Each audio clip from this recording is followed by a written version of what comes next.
ഷിംജിത. കേരള ജനത വിറങ്ങലിച്ച നാളുകൾ. സോഷ്യൽ മീഡിയകളിൽ സ്വന്തം നഗ്നത പരസ്യമായി പ്രദർശിപ്പിക്കുന്ന ചില സ്ത്രീജനങ്ങൾ. കേരളത്തിൻ്റെ സംസ്കാരം ഇവർ മാറ്റിമറിച്ചേക്കാം. എങ്ങനെ ജീവിച്ചാലും പണം, അതാണ് ലക്ഷ്യം. ബസ്സിൽ ദീപക്കിനെതിരെ ചിത്രങ്ങൾ പകർത്തുമ്പോൾ ഷിംജിത അറിഞ്ഞിരുന്നില്ല അയാൾ ഇങ്ങനെയൊരു കടുങ്കൈ ചെയ്യുമെന്ന്. അഭിമാനിയായ ദീപക് അത് ചെയ്യുക തന്നെ ചെയ്തു.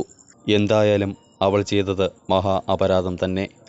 നിയമത്തിൻ്റെ കടുത്ത ശിക്ഷ തന്നെ അവൾക്ക് കിട്ടണം. പക്ഷേ ദീപക്കെ, ഞങ്ങൾക്ക് താങ്കളെ കുറ്റപ്പെടുത്തുവാനേ കഴിയൂ. കാരണം എവിടെയോ ഒരു ചാവാലിപ്പട്ടി കുരച്ചതിന്, സ്വന്തം കുടുംബത്തെ കണ്ണീരിലാഴ്ത്തി അവരെ വഴിയാധാരമാക്കി ആത്മഹത്യ ചെയ്തതിന്. ഇത്രയും ലോലഹൃദയനായിരുന്നോ താങ്കൾ?